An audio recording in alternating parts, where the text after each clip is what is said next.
And I can't explain it to my friends in Orange County. I can't explain it to them how different it is and how welcoming and how satisfying to my soul it is to know these are people, like salt of the earth people who aren't pretentious. They're not worried about appearances. They don't care about likes and things like that.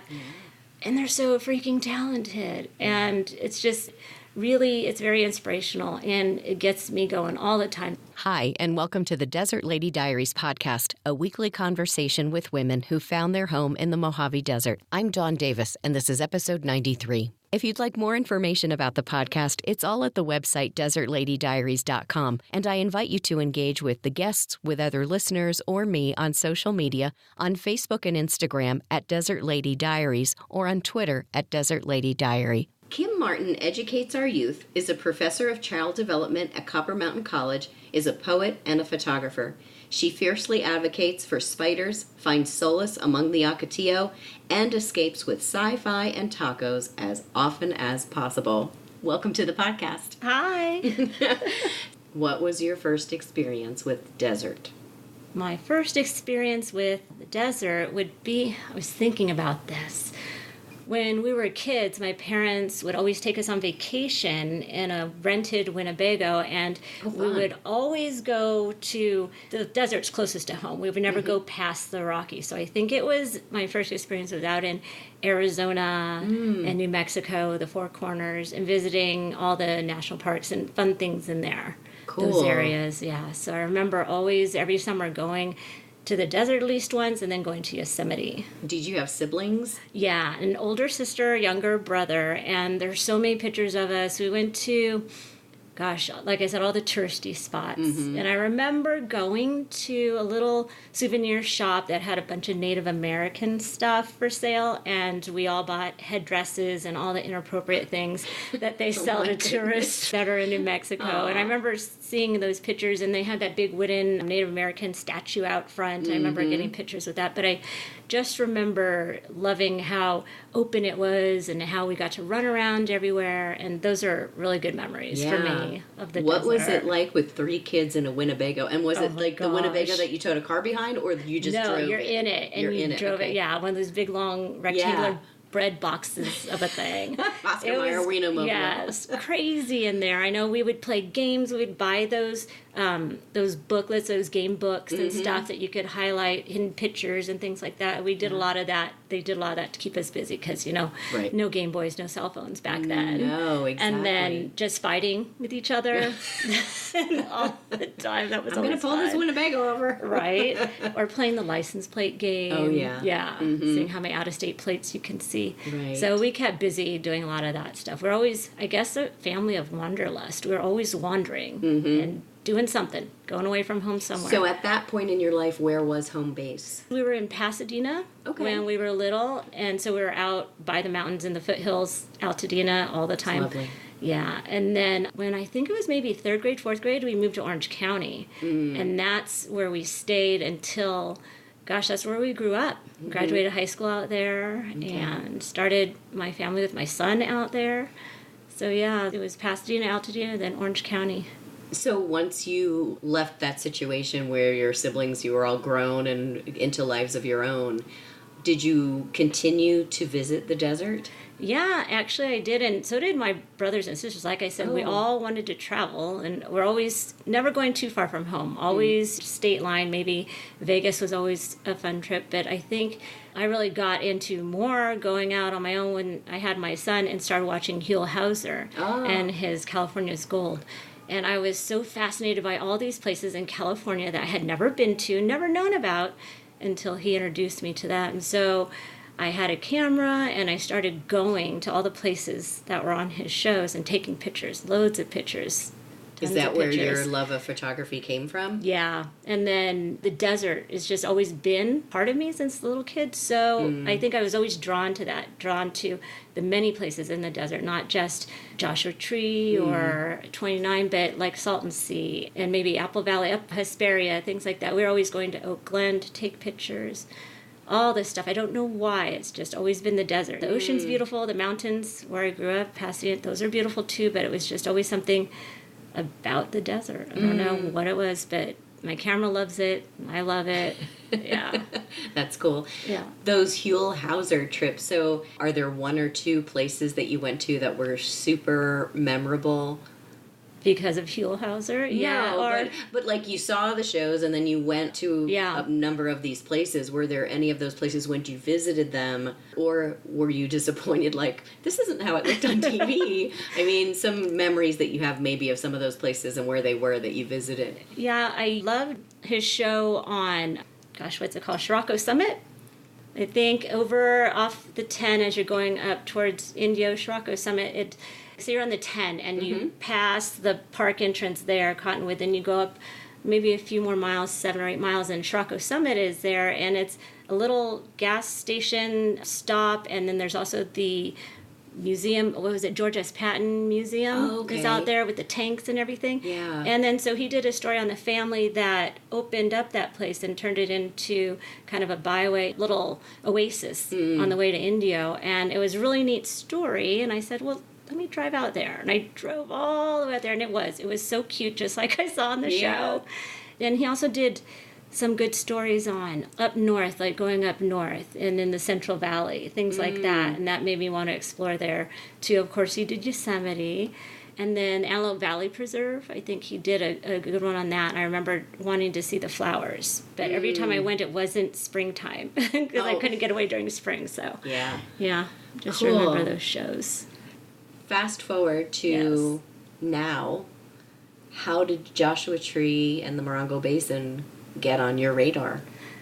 Well, like I said, I've been always driving up here since I can remember, since I could drive and driving myself up here. But really, I started spending more time here, let's say maybe like 2014, 2015, just because of bad relationships and me needing to escape the bad relationship for the weekend because the guy was a jerk, or my job was horrible, or I was just too stifled. So I would come up every other weekend, whenever I would get paid, I'd drive up, get a hotel room, and stay the weekend and decompress. So I was doing that for a good 5, 6, 7, 8 years, just doing that, hanging out in the desert every other weekend. And then I moved here last year on July 4th weekend. That'll be my year anniversary, because I lost my job back home in Orange County in January 2018. And I didn't know what I was going to do. Got on unemployment, couldn't find work out in Orange County for anything. So on one of my trips out here to decompress, I noticed that there was a job opening for a child development instructor at Copper Mountain College. And I knew it was only going to be probably one class and just part-time. But if I got it, then that would mean I could probably move out here. I don't know how I was going to make it work. So I filled out the application and I got the job. Yes, so that January I got laid off. April was when I signed the contract, and my first class would start in August. So I had from April to end of July to figure out how to get up here. Didn't have a place. Nothing, but it was the only thing I could do because there was no work happening in Orange County and my lease was running out. So I came up with my mom in June, and the last house, we looked at several houses. The last house we looked at to rent was the house that I really wanted, and I got it. So July 4th weekend I moved up, and that's where I've been. That's how I got here. And now since you've been here, I mean, you obviously put out the faith of, I want to do this, so I'm just going to let it happen. And it did. Yeah. Just kind of like desert magic, Yeah. if you will. So now looking back, coming up on a 1-year anniversary, how has your first year here been for you? Oh, a wild, wild ride. Oh my goodness. Because you can imagine coming out not knowing. I knew I was going to have the class in fall, but it was only one class, and rent was still, even though it was cheaper than Orange County, it was still needing to be paid, and it wasn't going to get done with one class. So I was stressed out this whole first year just trying to find work, find extra work part-time. I ended up working that job and then 2 other jobs just to make ends meet. So that was stressful, but then also being away from my mom in Orange County, I lived next door to my mom, and she helped me raise my son. So she's been like, my best friend, my second parent to my son. So moving away from her, that was hard. And then just having to figure everything else out here. I didn't know anybody out here. No one didn't know, like I said, where money was going to come from. And then there came a point, it was last August, September. I don't know if it was maybe major anxiety or something, but I remember 2 weeks I couldn't sleep because I couldn't breathe. And I just felt like a heavy crushing on me. And I was like, what is going on? It just felt like something heavy was on my chest, and I had to get out. I was suffocating, and I would walk outside at night and it would still feel that same way. And I think it was just major anxiety, probably post-traumatic stress from all that. And so I drove to Big Bear, the mountains, to where it was cool, where I could breathe some fresh, clean air. And then I had to think about things. Do I really want to be here? I don't know if I can do it. And it was only 3 months in, but it was stressful. So hard. Yeah, so hard.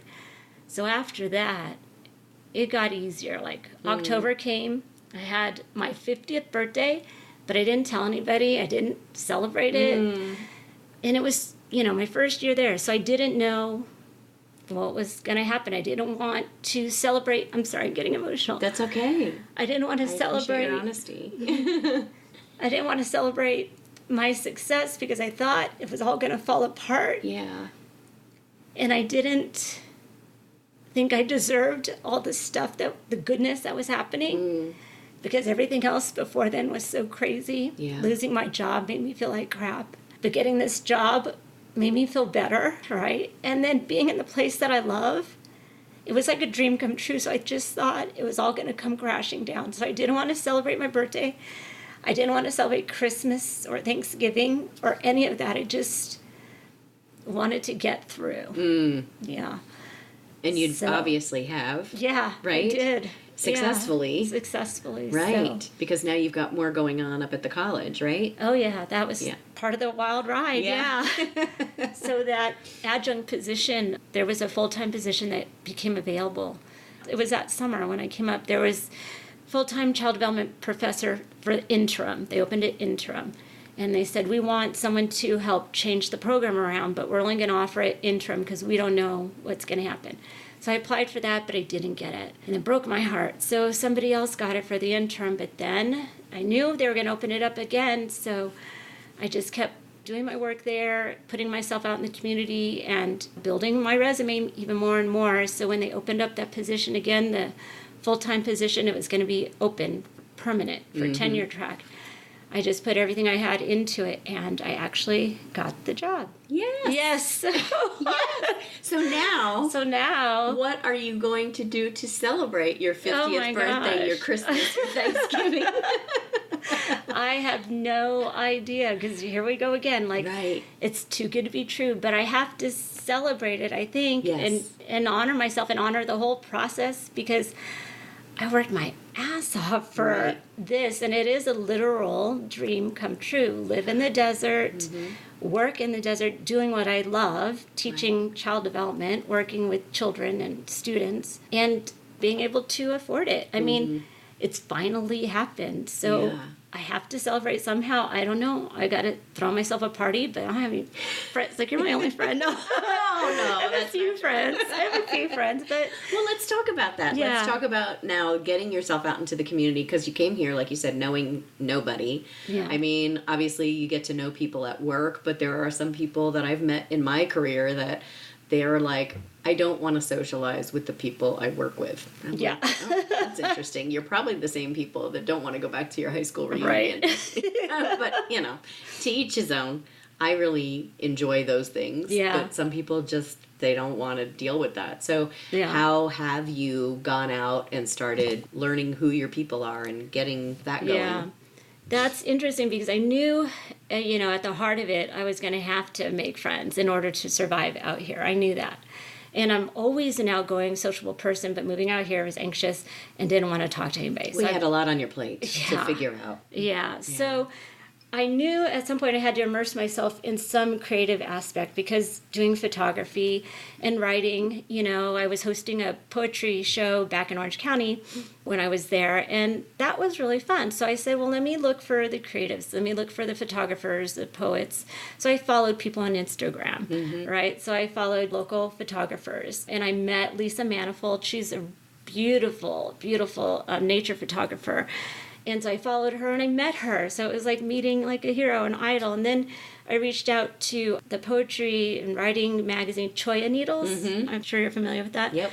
And then I submitted some work and met the editor, and he really opened up his arms to me and encouraged me. And then I met the people at Space Cowboy because they're also associated with Choya Needles. And then Red, Blue, Black, Silver, do you know? Yes, I followed his work because my son is interested in digital music and stuff like that, and I really love his stuff. I'm like a big fangirl, you know. Yeah. So I actually met him, another neat. meeting someone I enjoy. Well, yeah. You know, it's funny. The guy, Mark Fog Machine, Yes. reached out to me a week or so ago and asked if I knew any women who are doing this digital synthesizer kind of music. And we may have talked about this on Saturday night because Kim and I went out to Joshua Tree Second Saturdays and went to all the galleries and over to Sun Alley and did everything you do on Saturday night in Joshua Tree. And I saw his performance. Well, it wasn't just his. He brings other people in that do experimental music. It was at Taylor Junction. It was like maybe the end of last summer or just before summer started.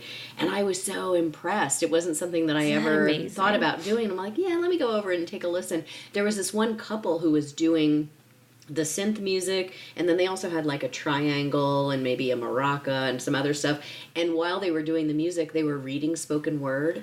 So I'm like, cool. this is super cool. Or they're doing it to a video and they're playing the music live to the video that they're showing, which is really cool. So that is interesting. I you got to meet him. I got to meet him. I love the scene out here because it's so welcoming, unlike Orange County where so many little cliques, and if you're not part of the clique, then you just don't break in. I mean, the poetry event that I hosted was small, at like a hole in the wall. We didn't have a clique. We welcomed everybody in. So that's how it's been out here. And sometimes I feel like I don't fit in because everyone's so cool. Everyone's so, everyone's so unique, and they have their own little thing. They're all thinking the same thing. Everyone is just so different and so unique, just like the desert. They have their own little gift. And I can't explain it to my friends in Orange County. I can't explain it to them how different it is and how welcoming and how satisfying to my soul it is to know these are people, like salt of the earth people who aren't pretentious. They're not worried about appearances. They don't care about likes and things like that. And they're so freaking talented. And it's just really, it's very inspirational, and it gets me going all the time. So I try and get out to the events as much as I can. John Paul from Space Cowboy, he got me to write a sci-fi short story for his podcast, of all the things, right? I've never done that before. So I was able to do that. That was very cool. And then meeting you and listening to all these women on your show. Remember, I think a long time ago I said, well, I don't know if my story is going to be as interesting as the stories of the people that you have on all the time. So that was another cool thing, is being immersed in something like this where people, they understand your struggle. They understand why you're out here. Exactly. And we're all out here for the same reason. Whatever that desert thing is that happens to you and your soul and your mind, once you come out here, I think some people it happens right away. Some people it takes a couple of years, but it happens. Yeah. And I think that's the connection that I feel. So even though sometimes I feel like, oh, I don't belong, they're so cool. But then aside from all that, it's the humanity part of it all. It's like, we're all out in this place that everyone thinks is horrible and inhospitable and not welcoming and not beautiful, but we're all here loving it. And it's that connection, I think, that it makes me feel like I'm home finally. Out in Orange County, I didn't feel that. It was just so many people all going so fast, not paying attention to each other, and not wanting to pay people what they're worth, and not trying to help you rent a place cheaply. And it's not like that out here. Well, there's a lot of inward focus because they may be feeling the same pressure that you were feeling when you came out. I think sometimes, because I left LA, similar situation. Rents are ridiculous. You're hustling constantly to make nothing. rent, pay the bills. Yeah. And then what have you got to show for it? Okay, I have a roof over my head. Yes, I'm grateful for that. There's food in the fridge. I'm grateful for that, but I'm not You're not living. fulfilled. No. I'm not, not living exactly. at all. Right. Yeah. Even though, the first year was stressful, I wasn't stressing so much about it didn't feel as stressful as it did when I was in the city. Sure. I think there's so much more pressure in the city. Right. Out here, the stress, it was bearable. For some reason, I don't know. I just knew that it was going to be okay. But out in the city, I never felt that way. Yeah. I never felt that it was going to be okay. I always felt that I was on that tightrope. I was going to let go at any minute. So it's a dream, really, to be in this place. A literal dream come true. It was something, I even would write poetry about it, like, should I still be thinking about wanting to live there? Why am I putting this out in the universe? It's never going to happen. And it happened, not the way I wanted it to happen, getting laid off. Yeah, that's always the thing. It's not how we envision it. Sometimes it's however it's supposed to be. How it's supposed to come, yeah. Exactly. Because I've said to myself a number of times, like, I wish I had come to California sooner. I wish I'd come to LA sooner. Maybe my acting career would have been different and things like that. But then I have to say, you know what? I've taken the path I was supposed to take and learned the lessons that I'm supposed to learn. So I need to just have that, and just keep moving forward. So the sci-fi thing, how did you get interested in that? Because you're interested in it. Like, I guess you like to watch sci-fi movies and television series and stuff, and now you're writing sci-fi. They're trying to, yeah. I've always been the sci-fi girl ever since, like, 4th grade. I read A Wrinkle in Time, and that turned me on to fantasy and science fiction and thinking about the world in a different way. I've always been a little bit geeky, but I kind of hid it because it wasn't cool to be a geek and a girl and to like all that kind of stuff. And then I remember, too, my dad and my grandpa used to watch Star Trek in my grandpa's den, but every time I would go in there to watch it with them, they would tell me, no, you can't watch this. This is what grown-ups watch, or this is what the guys are watching. So I would hide behind the chair and peek around the corner so I could watch Star Trek. And because it was forbidden, I think that's why I fell in love with it. And then just the idea that there could be something else out there, and that this is a planet and we're in the solar system, but what else is out there? There's other planets, there's stars, and there's moons, and all kinds of things, asteroids, and all that fascinating stuff. And I would, I wanted to be a scientist and an astronaut when I was growing up, but my math teacher in 6th grade told me, you're not very good at math, so maybe you should stick to writing. And so I was always doing that too, writing stories, writing letters. I had pen pals. And I would always write them letters about these science fiction ideas that I had. Wouldn't it be neat if we had radios or TVs that we could talk to each other through, and like Star Trek stuff? So always been into sci-fi. I love Doctor Who, Star Trek.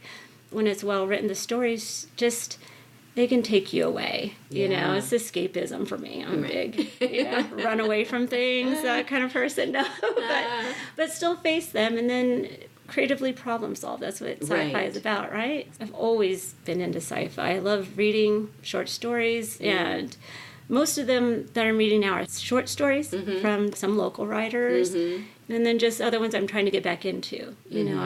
College, I read a lot of Ray Bradbury. I like his style of writing. Yeah. And Octavia Butler, of course. Oh my gosh, Octavia Butler, the African-American female sci-fi writer. She just turned it all on its head, and she doesn't get enough recognition.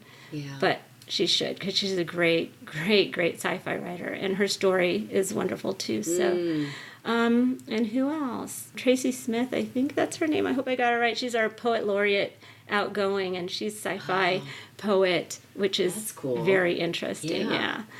So now you're reading at the upcoming JT Pride at Zanny's. Yeah. Can you talk a little bit about what you're reading there? Yes, that's an interesting one too. So Susan Rykuser, is that it right? She asked me if I would like to read, because we were on the sci-fi podcast Simultaneous Times by Jean Paul. We both had our stories on that podcast together. So she asked me to read In the Dream by Jenny Johnson. And it's about a dream that Jenny Johnson had, and so she turned that into a poem about being at a dive bar and just everything that's going on, and that there's some angry homophobic people in the dive bar, and she confronts them in the dream. So it's a very nice poem, and I hope I do it justice when I read it. And it has some sci-fi elements in it too, which is neat, and some flashbacks to childhood, which I think is very wonderful. It's a beautiful poem. I'm excited to read that. There's, among other wonderful local writers. Who else do you know? Who else is going to be there? Yes, Mia Torres, who is part of the co-creators or the she's pretty much the production manager. Right? Of she'll be reading. Year, And Rich Seuss, who is the editor of Choya Needles, he'll be reading.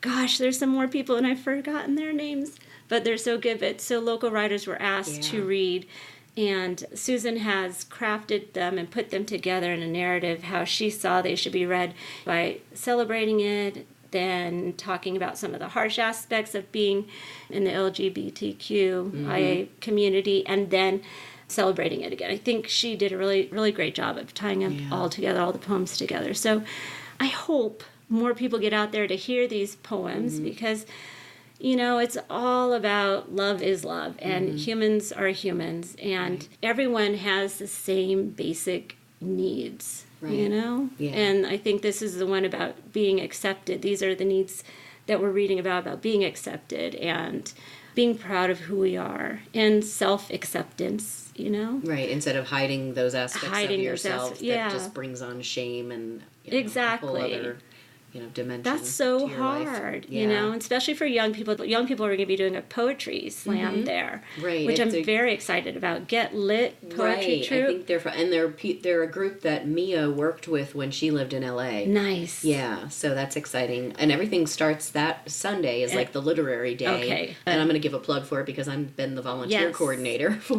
the event. Everything starts at 10 a.m. with a beautiful brunch from Epicurean Fling, which is Zara Khan's catering business. And we're going to have some kind of specialty Bloody Marys and mimosas. And then the Get Lit kids are going to read. And then we have Claudia Rodriguez is a poet who is going to be the guest speaker. And then the Pride in Poetry, which is what you're part of, programming starts. And I think everything wraps up at 2. So beautiful. If you're listening and you're in Joshua Tree, I encourage you to come out. They're doing something all weekend. All weekend. That's going to be a fun weekend. Absolutely. I can't wait. Yeah. Can't wait. I know, it's exciting. And that's the first time they're doing it at Susan Henry's place, which is Shops at Dandelion, so that'll be fun too. Believe it or not, 30 minutes is come already. I want to talk some more. Me too. So what we're going to do is I'm going to ask you to pick 4 random numbers between 1 and 50. Oh, okay. So go. 18, 32, and 50. I need one more. And 5.